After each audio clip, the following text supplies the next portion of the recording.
Romanticismo. A mediados del siglo XIX, el romanticismo plantea una crítica al orden social establecido. Si el neoclasicismo planteaba una búsqueda de valores morales, de valores nobles, a fines del siglo XVIII, hacia mediados del siglo XIX estaba visto que la revolución industrial, que prometía progreso, que prometía mejora, en realidad traía mejora para algunos. Progreso cierto desde el punto de vista científico, pero que no mejoraba la calidad de vida de todos los habitantes. La gran mayoría de los habitantes, la gran mayoría del proletariado, vivía en condiciones infrahumanas, vivía trabajando sin ningún tipo de descanso. De allí el nombre proletariado. La prole, o sea, la familia, trabajaba. La mujer, el hijo, el más chiquito, trabajaban todos para el sustento familiar. El sábado inglés es una conquista social de fines del siglo pasado que permitía medio día de descanso el día sábado y el domingo el descanso de todo el día completo. A principios del siglo pasado, en principios del XIX, la gente trabajaba incluso los domingos y el proletariado no tenía descanso, no tenía leyes sociales que pudieran defender, no tenían un hábitat digno, no tenían resguardo de tipo sanitario. La situación social de los pobres era bastante comprometida.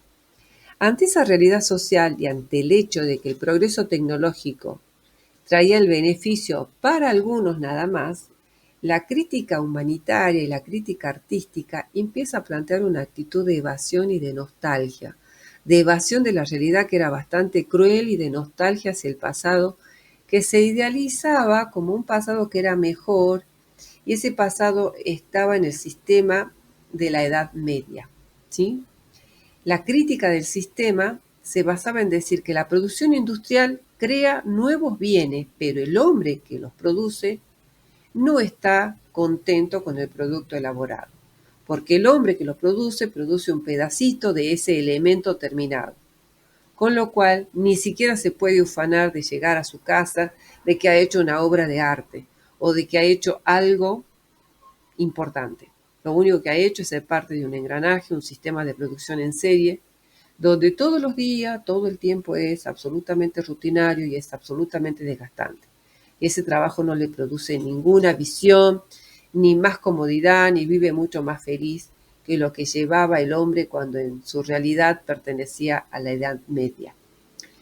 Y se idealiza de esta manera, como crítica del sistema de producción actual, se idealiza el sistema de producción de la Edad Media.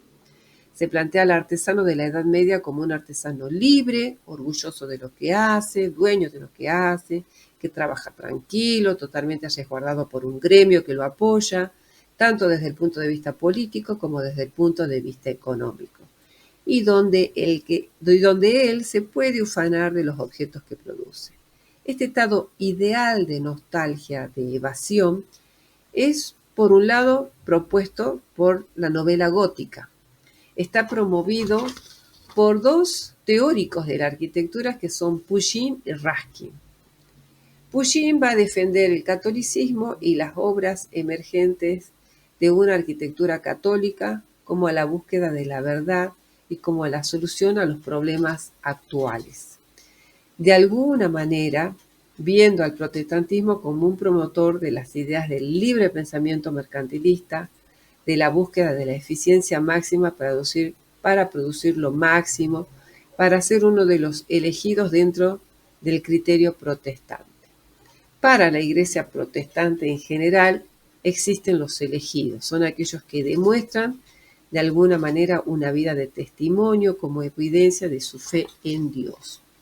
Como la crítica es frente a ese mercantilismo despiadado, Pushkin va a plantear una vuelta al catolicismo y una vuelta a la arquitectura católica, y el gótico como la máxima expresión de esa arquitectura y la máxima expresión de un periodo que es la Edad Media, donde el catolicismo ha regido toda la vida de los ciudadanos y además ha aportado los valores trascendentales, la idea de la comunidad del hombre con Dios. Actitud esta absolutamente romántica y evasora. no se le puede plantear como una actitud revolucionaria, porque lo que está tratando no es una nueva sociedad, sino de dar marcha atrás, un proceso que ya era inevitable, que ya había pasado. Esta es la visión de Pushkin de la ciudad industrial, ciudad represora, anónima, donde los valores trascendentales no se ven. Y la ciudad cristiana, donde lo importante es la religión, se distinguen las iglesias por encima del resto, donde el hombre vive en comunión con la naturaleza. En urbanismo se plantea la necesidad de volver a la naturaleza por la gran polución ambiental que producen las industrias. Este planteo romántico va a proponer al gótico como un estilo adecuado para las ciudades y para distinguir aquellas naciones que tuvieran más que ver con el medioevo, época de esplendor, donde el medioevo, y no durante la antigüedad clásica, fue, digamos, la época más feliz que tuvieron. Esto se vuelve particularmente cierto después de la derrota de Napoleón, y Alemania e Inglaterra van a proponer al gótico como la arquitectura nacional a través de sus teóricos. A mediados del siglo XIX también lo van a proponer Francia a través de Viollet-le-Duc. El Big Ben, el Parlamento de Londres, es un edificio con características góticas, donde todos los elementos del lenguaje compositivo van a ser propios del lenguaje gótico.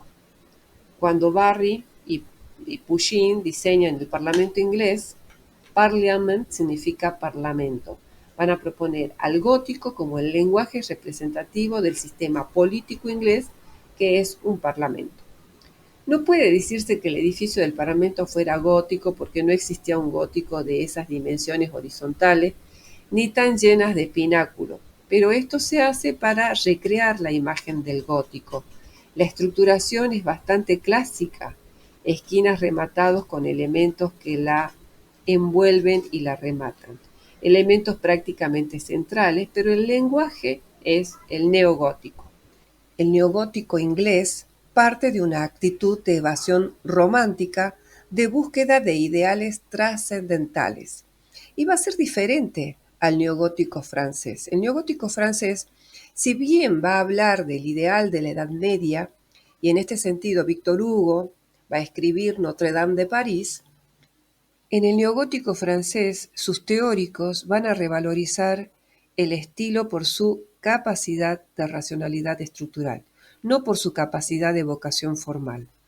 Viollet-le-Duc va a plantear la idea del esqueleto estructural de las catedrales góticas y va a inventar una serie de elementos extraños en el techo lleno de arcos ojivales que van transmitiendo la fuerza de una manera bastante extraña, pero donde podemos encontrar que la idea del gótico ahí está, dada por la liviandad de los materiales y la claridad del sistema estructural.